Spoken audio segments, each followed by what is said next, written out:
நம்முடைய வேதத்தை எடுத்துக்கொள்வோம். ஏசாயா தீர்க்க தரிசன புஸ்தகம் 45வது அதிகாரம்.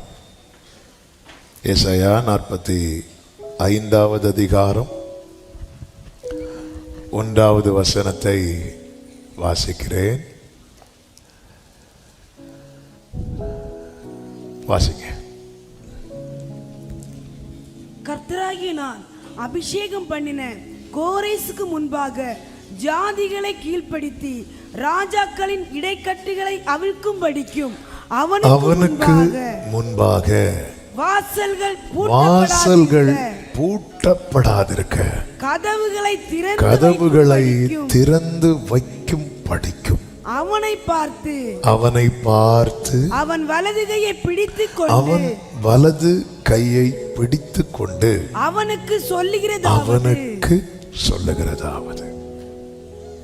கர்த்தர் ஒருவனுடைய கையை பிடித்து அவனோடு பேசுகிறார் என்றால் அவனுக்கு முன்பாக எப்பேற்பட்ட வாசலானாலும் அது திறக்கப்பட போகிறது என்ற அர்த்தம். இந்த மாலை வேளையில பேசும்படி ஆவியானவர் இந்த வார்த்தை தான். இந்த மாதம் நமக்கு தேவன் தந்த வாக்குத்தத்தம் இதுதான். அவனுக்கு முன்பாக. அப்போ ஒரு இண்டிவிஜுவலா ஆண்டவர் இதை சொல்றார். ஒரு தனி நபரை பார்த்து ஒரு தேவ பிள்ளை இப்படிப்பட்ட வசனங்களை வாசிக்கும் போது, ஆண்டவரே இதை நீர் எனக்கென்று சொல்லுகிறீர் என்று நான் விசுவாசிக்கிறேன். ஆண்டவரே, கர்த்தர் பல விதங்களிலே பேசுகிறதை வேதத்திலே பார்க்க முடியும். ஆண்டவர் வானத்திலிருந்து பேசுகிறார், தம்முடைய சத்தத்தை துவனிக்க பண்ணுகிறார், தீர்க்கதரிசிகள் மூலமாய் பேசுகிறார், சொப்பனங்களில் பேசுகிறார், தரிசனங்களில் பேசுகிறார், வேதத்தை தியானிக்கும் போது பேசுகிறார். யாரை கொண்டாகிலும் நம்ம கிட்ட ஒரு மெசேஜை கன்வே பண்ணணும்னு நினைச்சிட்டார்னா அதை செஞ்சிருவார். நல்ல தேவன். எனக்கு எப்படி பேசினா புரியும்னு அவருக்கு தெரியும். ஆமே, அப்படி பேசுவார். அதுதான் தாவீது சொல்லுகிறார், ஆண்டவரே வெகு தூரத்து செய்திய மனுஷர் பேசுகிற விதமாய் நீங்க எனக்கு சொன்னீங்க ஆண்டவரே. இதனால இப்போ எனக்கு என்ன வந்துச்சுன்னா மனதைரியம் வந்துட்டு, எனக்கு நம்பிக்கை வந்துட்டு. ஒரு காரியத்தை நம்ம முழுசா புரிஞ்சிட்டோன்னு வைங்களேன், அவ்வளோ நம்பிக்கையா இருப்போம். வார்த்தையை கேட்டோம்,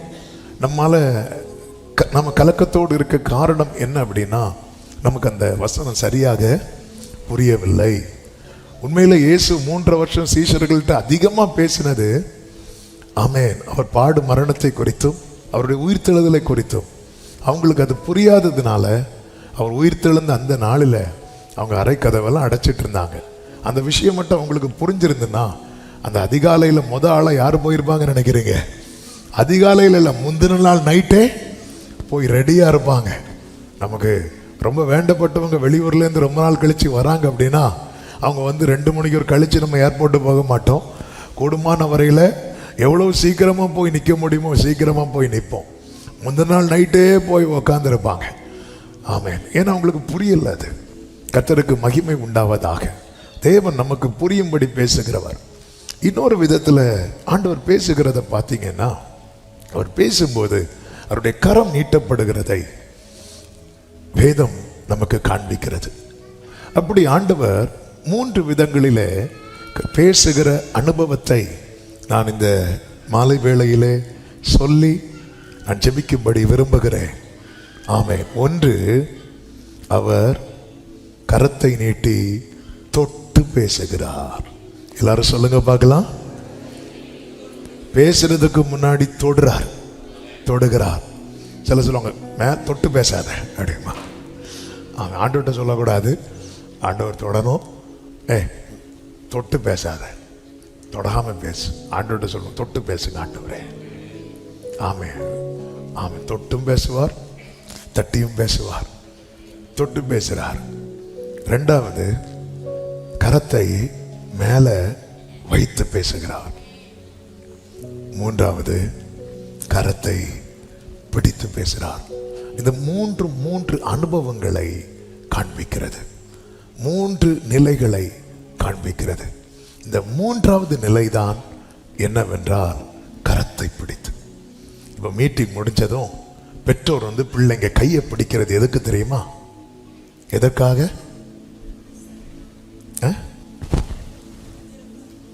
தொலைஞ்சிடக்கூடாதா? அப்படின்னு நீ ஃபர்ஸ்டே பிடிச்சிருக்கணும். கையை பிடிக்கிறது எதுக்காக? கூட்டிட்டு போறதுக்கு. அப்படிலாம் ஓட மாட்டான், கவலைப்படாதீங்க. ஆமே, கூட்டிட்டு போறதுக்கு. கையை பிடிக்கிறோம்னாலே நல்ல கவனமா கேளுங்க. யார் கையை பிடிப்போம்? உங்க பிள்ளைங்க கைதான். உங்க பிள்ளைங்க 5 வயசுல இருக்கிறான்னு வைங்களேன். 5 வயசுல ஒரு பிள்ளை, 18 வயசுல ஒரு பிள்ளை. எந்த பிள்ளை கையை பிடிப்போம்? எப்ராஹிமை நான் கைப்பிடித்து எதுக்கு பழக்கிறார் தெரியுமா? நடக்க பழக்குகிறார். நீ நட. நான் நடக்கணும்னா எனக்கு ஒரு பாதை இருக்கணும். கர்த்தர் என் கையை பிடிக்கிறார்னா எனக்கு முன்னாடி பாதை உண்டு. கர்த்தர் என் கையை பிடிக்கிறார்னா எனக்கு முன்னாடி வாசல் உண்டு. கர்த்தர் என் கையை பிடிக்கிறார்னா எனக்கு முன்பாக நான் பண்ண வேண்டிய பிரயாணம் இன்னும் இருக்கிறது. ஆமென், ஹல்லேலூயா, ஆமென். நான் பண்ண வேண்டிய பிரயாணம் இன்னும் இருக்கிறது. கர்த்தர் முதலாவது தொட்டு பேசுகிறார். எரேமியா தீர்க்கதரிசன புஸ்தகம் அதனுடைய 1வது அதிகாரத்தின் 9வது வசனத்தை நீங்க பாத்தீங்கன்னா, வாசிங்க.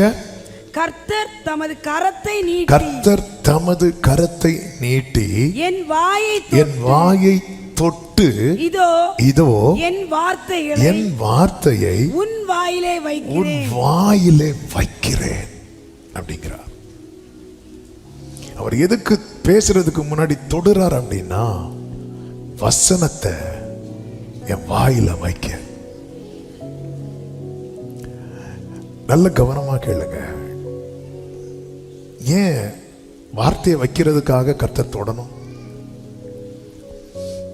இதை நான் எப்படி சொல்றேன், நம்ம ஒவ்வொன்னா பாடணும்ல.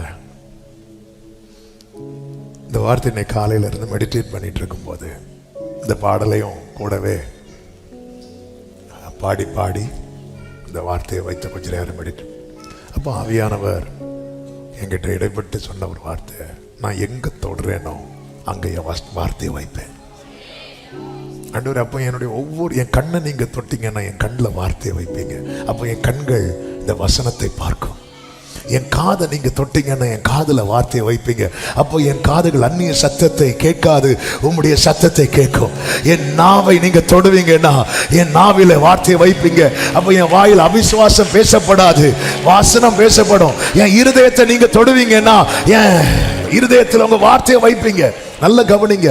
கர்த்தர் வாயை தொட்டு வார்த்தையை வைக்கிறாருன்னா, கர்த்தர் தொடும்போது அந்த பகுதி அந்த வார்த்தை வைப்பதற்கு ஏதுவான இடமாய் மாறுகிறது.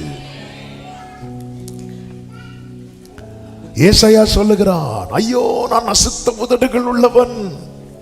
அப்படி சொன்னதுமே ஏசாயா 6வது அதிகாரம் அதனுடைய 6, 7 வசனங்களில் இப்படி சொல்லப்பட்டிருக்கிறது. அப்பொழுது சேராபீன்களில் ஒருவன் பலிபீடத்தில் இருந்து தன் கையிலே பிடித்த குறட்டால் ஒரு நெருப்பு தழலை எடுத்து என்னிடத்தில் பறந்து வந்து அதனால் என் வாயை தொட்டு. ஏன் ஏசாயாவின் வாயை கர்த்தர் தொடுறார்? ஏன்னா ஏசாயா வாயை பத்தி தான் சொல்றான். ஏன் எரேமியாவின் வாயை கர்த்தர் தொட்டார்? எரேமியாவும் வாயை பத்தி தான் சொல்றார். எரேமியா என்ன சொல்றார் தெரியுமா? நான் பேச அறியேன். எரேமியா 1வது அதிகாரம் 6வது வசனத்துல, அப்பொழுது நான் கர்த்தராகிய ஆண்டவரே, இதோ நான் பேச அறியேன். அதனால கர்த்தர் என்ன செய்றார் தெரியுமா? வாயை தொடுறார். பிரியமான கர்த்தருடைய பிள்ளைகளே, நம்முடைய வாழ்க்கையில் ஆண்டவரே என் பார்வை சரியில்லைப்பான்னு நான் என்னை சொல்லும் போது தொடுவார். அப்ப கர்த்தர் யாரை கை நீட்டி தொடுகிறார் என்றால், யார் தங்களை சொல்லுகிறார்களோ, தங்களை சொல்லுகிறார். சும்மா தொடும் என்றல்ல, ஏன் கர்த்தர் எரேமியாவின் வாயை தொட்டார்னு அவன் சொல்றேன், எனக்கு பேச தெரியாது, நான் பேச அறியேன். ஏன் ஏசாயாவின் வாயை தொட்டார்னா, அப்பா நான் அசுத்த உதடுகள் உள்ளவப்பா, இந்த வாயில நன்மையை பேசுறதுக்கு பதில் தீமை தானே பேசுறேன், விசுவாசத்தை பேசுறதுக்கு பதில் அவிசுவாசத்தை பேசுறேன். அதனாலே தொட்டு வைக்கிறா. தேவ பிள்ளைகளே, நம்முடைய வாழ்க்கையில் இந்த தொடுதல் வேணும். தொட்டு அதுக்கு மேல வார்த்தையை வைக்கிறார். அந்த வார்த்தை எப்படிப்பட்ட வார்த்தை? எரேமியா 1:10 சொல்லப்பட்டிருக்கிறது, பார், பிடுங்கவும் இடிக்கவும் அழிக்கவும் கவிழ்க்கவும் கட்டவும் நாட்டவும். பிடுங்க, இடிக்க, அழிக்க, கவிழ்க்க, கட்ட, நாட்ட. ஒருத்தர் லைஃப்ல வேர்டு வந்துட்டுனா, பிடுங்கப்பட வேண்டியவைகள் பிடுங்கப்படும், இடிக்கப்பட வேண்டியவைகள் இடிக்கப்படும், அழிக்கப்பட வேண்டியவைகள் அழிக்கப்படும், கவிழ்க்கப்பட வேண்டியவைகள் கவிழ்க்கப்படும். அதோடு நிறுத்தி விடாது. கட்டப்பட வேண்டியவைகள் கட்டப்படும், நாட்டப்பட வேண்டியவைகள் நாட்டப்படும். உன்னை நான் இன்றைய தினம் ஜாதிகளின் மேலும் ராஜ்யங்களின் மேலும் ஏற்படுத்தினேன் என்று கர்த்தர் என்னுடனே சொன்னார். என் வாயிலையும், என் வாயில வார்த்தை இருக்குன்னா என் வாழ்க்கையில இருக்குன்னு அர்த்தம். ஏன்னா இருதயத்தின் நிறைவினால என்ன பேசும்? வாய் பேசும். நம்ம லைஃப்ல நம்முடைய வாயத்தில் ஒரு நாள் ஃபுல்லா என்னால் ஒரு வசனம் கூட பேச முடியலைன்னா என் வாழ்க்கையில் அது இல்லை என்று அர்த்தம். நம்ம நிறைய வசனம் படிக்கிறோம். நிறைய பேருக்கு புலம்பல் என்ன தெரியுமா? நான் நிறைய படிக்கிறேன், எனக்கு உள்ள இருக்க மாட்டேங்குது. ஆமா, உள்ள வசனம், என் வார்த்தை உன் வாயிலே வைக்கிறேன் வைக்கிறேன்கிறார். வச்சிட்டேன், அவர் வச்சா அங்க இருக்கும். இதுதான் ஆண்டவர். அவர் வச்சா அங்க இருக்கும். என் சமாதானத்தை உங்களுக்கு வைத்து போகிறேன் இருக்கு, இன்னைக்கும் இருக்கு. அதனாலதான் எவ்வளவு போராட்டம் இருந்தாலும் ஆண்டவர் சமூகத்தில் கொஞ்ச நேரம் வந்து உக்காந்ததும் ஏதோ ஒரு சமாதானம் இருதயத்தை ஆட்கொள்ளுதில்ல. அவர் வச்சது இருக்கு. அதை யாருக்கும் எடுக்கவும் முடியாது, அதை யாருக்கும் அழிக்கவும் முடியாது. அப்போ ஏன் ஆண்ட தொடுங்க ஆண்டவரே, தொடும் என் நாவினையே உம் புகழ் பாட வேண்டுமே. இயேசுவே உம் புகழை நான் பாட வேண்டும். ஆமென். ஆண்டவரே என்னை தொடுங்க, என்னை தொட்டு அவங்க வார்த்தையை வைங்க. இதுதான் நம்முடைய லைஃபோடைய ஆரம்பம். அவர் தொட்டு வார்த்தையை வைக்கிறார். வார்த்தையை வைத்த பிறகு அடுத்து என்ன செய்யறார் தெரியுமா? ஏசாயா 51வது அதிகாரம் அதனுடைய 16வது வசனத்தை வாசியுங்கள். நான் வானத்தை நிலைப்படுத்தி பூமியை அஸ்திபாரப்படுத்தி சீயோனை நோக்கி நீ என் ஜனம் என்று சொல்வதற்காக நான் என் வார்த்தையை உன் வாயிலே அருளி என் கரத்தின் நிழலினாலே உன்னை மறைக்கிறேன். தொட்டு வார்த்தையை வைத்து அதன் பிறகு கரத்தை மேல வைக்கிறார். எதுக்கு தெரியுமா? அந்த குறித்த வேளை வரை, அதாவது நம்ம வாயில வைத்தார் அல்லவா, நம்ம வாழ்க்கையில வார்த்தையை வச்சிருக்கிறார் அல்லவா, அது நிறைவேறும் நாள் வரைக்கும் நாம் பாதுகாக்கப்பட, நாம் காக்கப்பட அவருடைய கரத்தின் நிழலிலே. நமக்கு தெரியும், தாவீதின் மேல அபிஷேகம் வைக்கப்பட்டதிலிருந்து அவன் அந்த ஸ்தானத்தில் வந்து இருக்கும் மட்டும் வீட்டுல பிரச்சனை, காட்டுல பிரச்சனை, நாட்டுல பிரச்சனை. நமக்கு வீடு நாடு தள்ளி வேற எதுவும் கிடையாது. நம்மளுக்கு காடு உண்டு, காட்டுலயும் பிரச்சனை. ஆமே, வீட்டுல பிரச்சனை, காட்டுல போனா காட்டுல பிரச்சனை, காட்டுல பிரச்சனை, நாட்டுல போனா அங்க பிரச்சனை. அப்பதான் பாடுறார், ஆண்டவரே கர்த்தருடைய வீட்டில் நீடித்த நாட்களாய் எனக்கு பிரச்சனை இல்லாத ஒரே இடம்.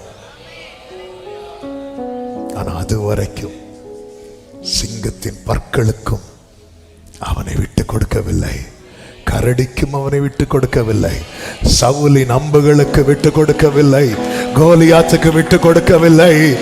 ஆமே, கர்த்தரோ அவனை இவன் கையில் விடுவது இல்லை.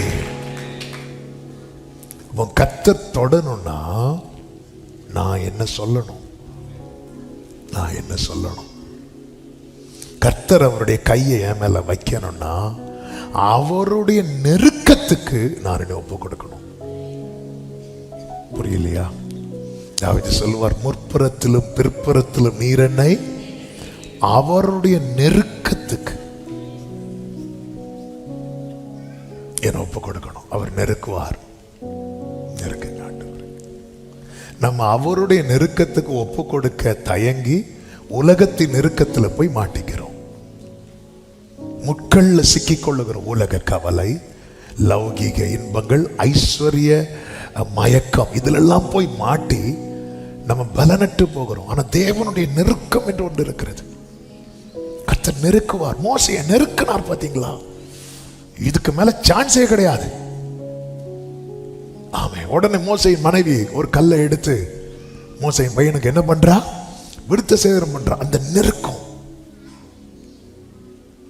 ஆபிரகாமை நெருக்கினார். பாத்தீங்களா? யாக்கோபை நெருக்கினார். பாத்தீங்களா? யாபோக்காட்டின் கரையில அவருடைய நெருக்கத்துக்குள்ள கொண்டு வந்து, அவனுக்கு வலி தாங்க முடியல. தொட சந்து சுளுக்கிட்டு, இந்த கால் எல்லாம் மசில் ஏறும் பாருங்க, அட்ஜஸ்ட் பண்ணிடும். ஆனா அந்த தொடையில எல்லாம் சம்டைம்ஸ் இந்த மசில் ஏறும் பாருங்க, பரதநாட்டியம் தான் நடக்கும். ஒண்ணும் பண்ண முடியாது. என்ன பெயின் இருக்கும். நைட்டு ஆல் நைட் ப்ரேயருக்கு போயிட்டு நம்ம ஆள் எப்படி வராரு தெரியுமா? எங்க போயிட்டு வந்தீங்க? ஆகஸ்ட் ஃபாஸ்டிங் ப்ரேயருக்கு போயிட்டு வந்தேன். சொல்லி கூப்பிட்டாங்க, இதோ இது உனக்காக வைக்கப்பட்டிருக்கிறது, முன்னொந்தொடை வைக்கப்பட்டிருக்கிறது சொல்லி கூப்பிட்டாங்க. வந்து பார்த்தா என் தொட போச்சு. அவருடைய நெருக்கம், அந்த நெருக்கம் அவனை பாதுகாத்தது. ஆண்டவரே, உங்க நெருக்கத்துக்குள்ள நான் இருக்கணும். அவருடைய நெருக்கம். உத்தமனுக்கு கர்த்தர் துணை என்கிற வார்த்தையை கேட்டு யோசபாத்தும் அவன் கூட்டத்தாரும் இருக்கும் போது அம்மோன் புத்திரர் என எல்லாரும், மோவாபியர் எல்லாரும் சேர்ந்து சுற்றிலும் வந்துட்டாங்க. ஒரு நெருக்கம்.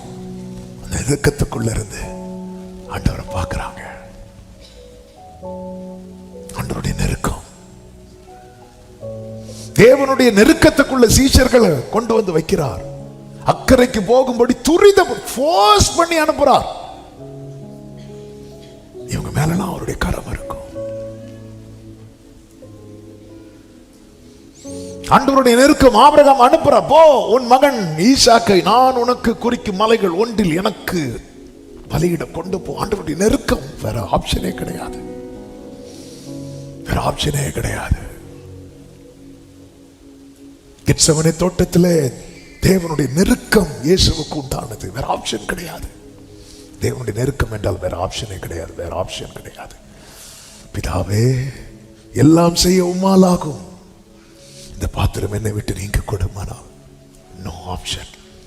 ஆப்ஷன் கிடையாது.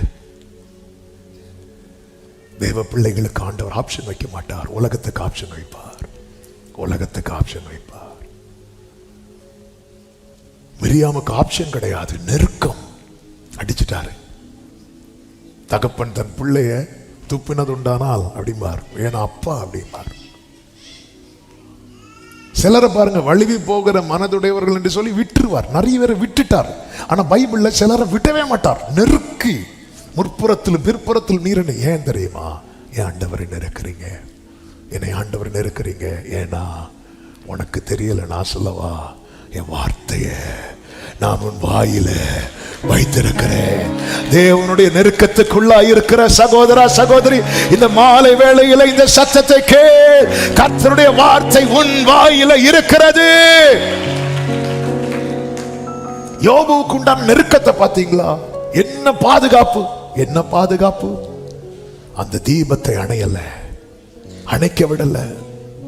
உம்முடைய பராமரிப்பு என் ஆவியை காப்பாற்றினது. இந்த இவ்வளவு பிரச்சனை, சரீரத்துல பிரச்சனை, பொருளாதாரம் இல்ல, குடும்பத்துல சப்போர்ட் இல்ல, மனைவியே சொல்லிட்டாங்க தேவனை தூஷித்து ஜீவனை விடுங்க, நிந்தை, அவமானம், வேதனை, வியாதி, நெருக்கம், இதன் மத்தியில அவன் காக்கப்படுகிறான். கர்த்தருடைய கரம். ஒரு இடத்துல யோபு சொல்லுவார், உங்க கையை என்னை விட்டு எடுத்துருங்க. எடுத்தா இல்ல யோபு, எடுத்தா நீ இல்ல யோபு. ஆண்டவரே அந்த கையை மட்டும் எடுத்துருங்க ஆண்டவரே. நமக்கு அப்படிதான் தோணும், பெயின்ஃபுல்லா இருக்குப்பா.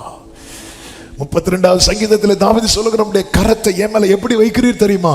பாரமாய் பாரமாய். ஆமென். அவர் தொடுறாரு, வார்த்தையை வைக்கிறார். வார்த்தையை வச்சுட்டு அது கரத்தின் நிழல்ல. யோபுவை தீபத்தை சாத்தானுக்கு அணைக்க முடியல, தாவீதை சாத்தானால தொட முடியல. பக்கத்துல இருந்து ஈட்டி எறிந்த பிறகும் தாவீதுக்கு மேல படல. அது மாத்திரமல்ல, எசாயா 49:2 சொல்லப்பட்டிருக்கிறது, அவர் என் வாயை கூர்மையான பட்டயமாக்கி தமது கரத்தின் நிழலினாலே என்னை மறைத்து என்னை துலக்கமான அம்பாக்கி என்னை தமது அம்பரா தூணியிலே மூடி வைத்தார். ஆமென். வார்த்தையை வச்சுட்டு மறைக்கிறார்னா ஒரு டைம் வரும்போது எடுத்து யூஸ் பண்ண போறாருன்னு அர்த்தம். ஆமென். அவர் தொட்டு பேசுறாரு, பேசிட்டு கையை மேல வைக்கிறார். 3வதாக தான் இப்ப கையை பிடிக்கிறார். டைம் வந்துட்டு, உனக்கு முன்பாக வாசல்கள் பூட்டப்படாதிருக்கு, கதவுகளை திறந்து வைக்கும்படிக்கு அவனை பார்த்து அவன் வலது கரத்தை பிடித்து, ஆமென், உங்களை தொட்டு பேசினவர், வார்த்தையை தந்து கரத்தின் நிழலினாலே மறைத்தவர், உங்களுக்கு முன்பாக வாசல்கள் திறக்கப்படும்படிக்கு உங்கள் கரத்தை பிடித்து இந்த மாலை வேளையிலே பேசிக் கொண்டிருக்கிறார். நல்ல கரங்களை தட்டி ஆண்டவருக்கு மகிமை. தொட்டு பேசி வார்த்தையை வைத்தவர், கரத்தை மேல் வைத்து பாதுகாத்தவர், இப்பொழுது என் கரத்தை பிடித்துக் கொண்டு என்னை அழைத்து செல்ல போகிறார். இதோ எந்த கதவானாலும் எனக்கு முன்பாக திறக்கப்பட போகிறது. காரணம், எல்லா திறவுகோலை உடையவர் தான். என்னை தொட்டார், கையை மேல வைத்தார், என் கரத்தை பிடிச்சிருக்கிறார். நல்ல கரங்களை சட்டி ஹalleluya ஹalleluya ஹalleluya. அவர் என் வாயை கூர்மையான பட்டயமாக்கி வார்த்தையை வச்சுட்டு, ஆமென், வார்த்தைக்கு ஏற்றார் போல உருவாக்கு. இந்த பாதுகாக்கப்படுகிற நாட்களில் உருவாக்குகிறார். ஆமென். அதாவது எனக்கு கேட்டார் போல வசனம் இல்ல, வசனத்துக்கு கேட்டார் போல என்ன.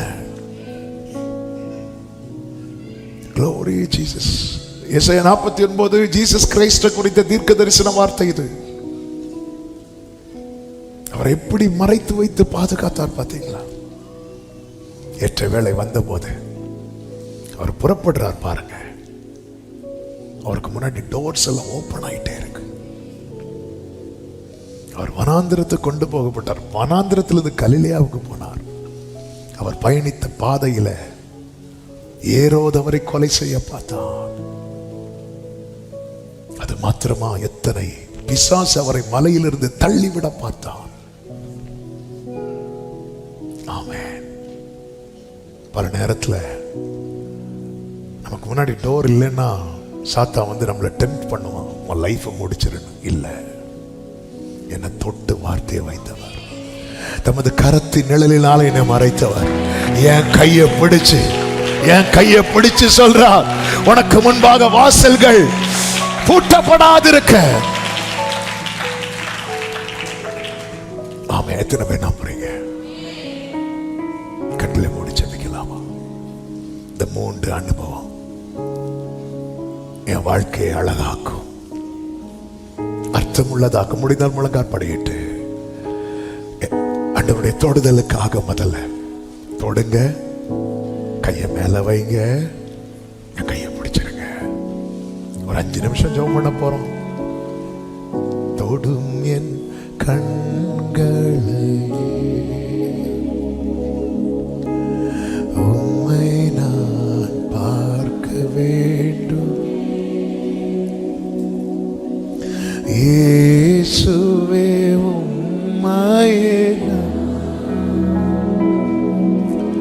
காண. பிரியமானவர்களே, தொடுங்கனாலாம் தொட மாட்டார். அவர் தொடணும்னா நீங்க சொல்லணும் நீங்க யாருன்னு. உங்களை ஆண்டவர்கிட்ட சொல்லுங்க. உங்க ஒரிஜினல் நிலைய அவர்கிட்ட சொல்லுங்க. அப்பா, நான் இப்படிப்பட்டவனா இருக்கிறேன்ப்பா. யாக்கோபு சொன்னா பாத்தீங்களா, ஆண்டவரே நான் யாக்கோபு, ஆண்டவரே நான் ஏமாத்தினவன்ப்பா. எங்க அப்பாவை ஏமாத்தினவன், எங்க அண்ணனை ஏமாத்தினவன்.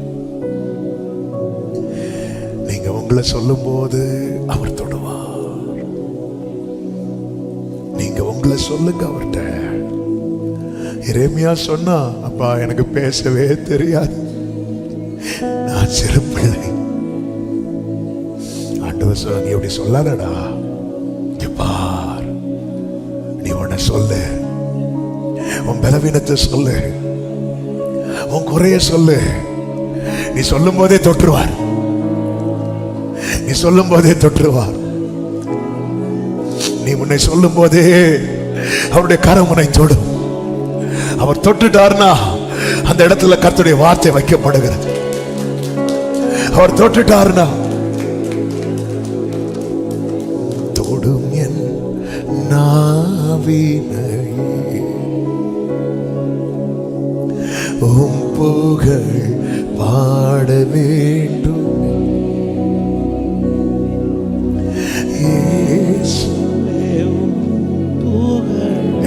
என தொடுங்க,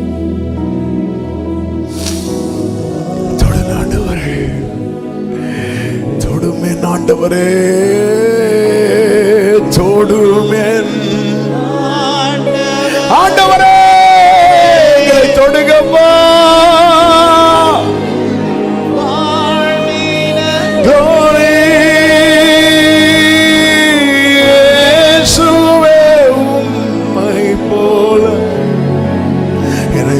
என்னை மாற்ற, என்னை தொடுங்க. என்னுடைய லைஃப்ல எல்லா இடத்துலயும் வாசனை இருக்கணும். என் வாழ்க்கையில என் கண்ணுல வார்த்தை இருக்கணும், என் வாயில வார்த்தை இருக்கணும், என் காதுல வார்த்தை இருக்கணும், என் இருதயத்துல வார்த்தை இருக்கணும், என் கரங்கள்ல வார்த்தை இருக்கணும், என் கால்கள்ல வார்த்தை இருக்கணும், என் வாழ்க்கைய வார்த்தையாகணும். தொடுங்க, தொடுங்க, தொடுங்க, தொட்டு வைங்கப்பா, தொட்டு வைங்க. நீ தொடும்போது உடைய வார்த்தையை வைக்கிற இடமாய் தகுதி பெறுகிறதப்பா. ஆமென், ஆமென். ஆண்டவர் தொட்டுட்டார்னா, ஆண்டவர் தொட்டுட்டார்னா அதுதான் உன் தகுதி. இந்த வசனம் வைக்கிறதற்கு தகுதியான இடம் கர்த்தருடைய கரம் படுகிற இடம். இந்த வசனம் விதைக்கப்படுவதற்கு தகுதியான இடம் கர்த்தருடைய கரம் படுகிற இடம். கர்த்தருடைய கரம் படுகிற இடம். ஷரவல கரபாபா ரிமலமா தரபா. ஓ ஜீசஸ்,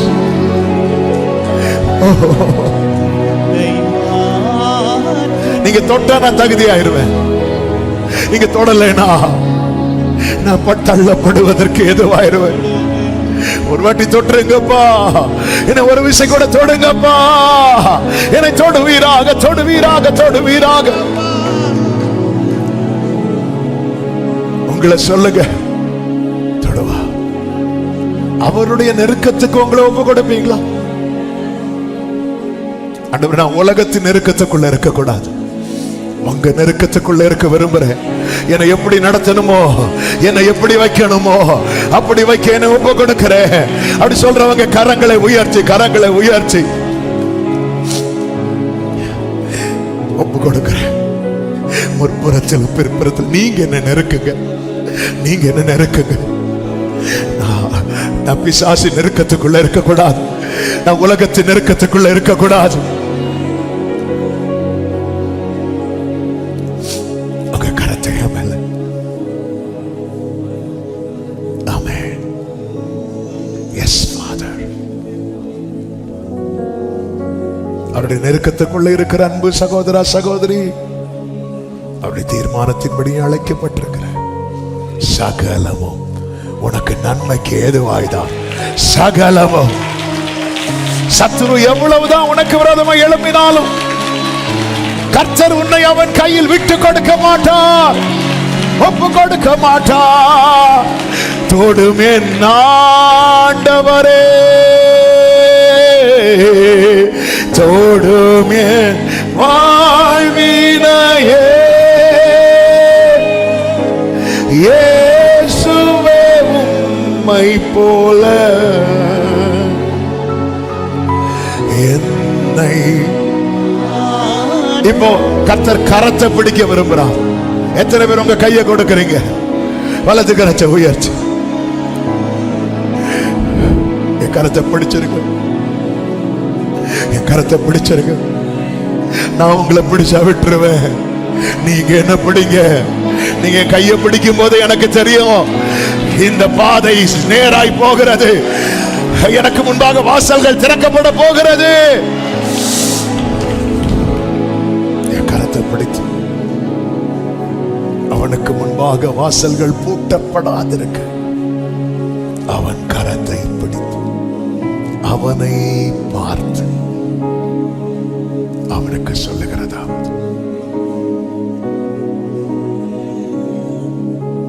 என்னை பார்த்து தொட்டார், இப்போ என் கையை பிடிச்சிட்டு என்ன பார்க்கிறார்.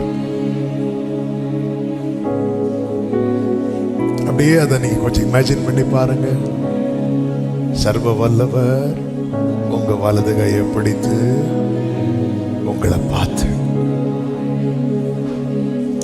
இது போதும். இப்படி ஒரு நிலையில நீங்க வந்துட்டீங்கன்னா இந்த வார்த்தை உங்களுக்கு தான். உங்களுக்கு முன்பாக கதவுகள் திறந்து வைக்கப்பட போகிறது. உங்களுக்கு முன்பாக கதவுகள் திறந்து வைக்கப்பட போகிறது. உங்களுக்கு முன்பாக கதவுகள் இயேசு கிறிஸ்துவின் நாமத்திலே நல்ல கரங்களை தட்டி, நல்ல கரங்களை தட்டி ஆமென், ஆமென், ஆமென், ஆமென், ஆமென். ஹalleluya.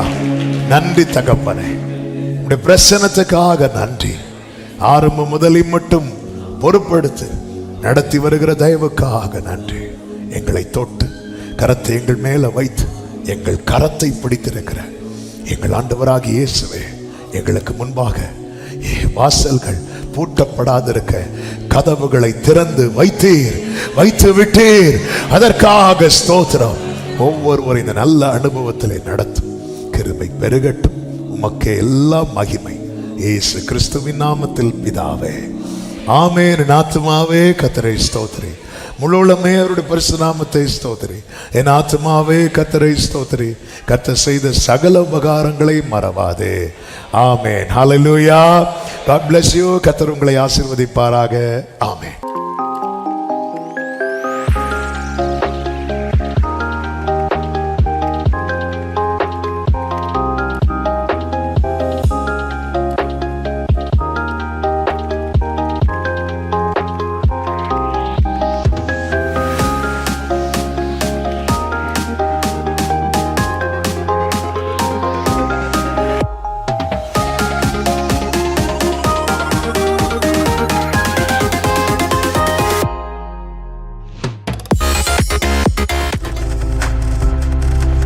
நீங்கள் பார்த்து கொண்டிருப்பது உங்கள் ஜாய் டிவி. உங்கள் துக்கம் சந்தோஷமாய் மாறும்.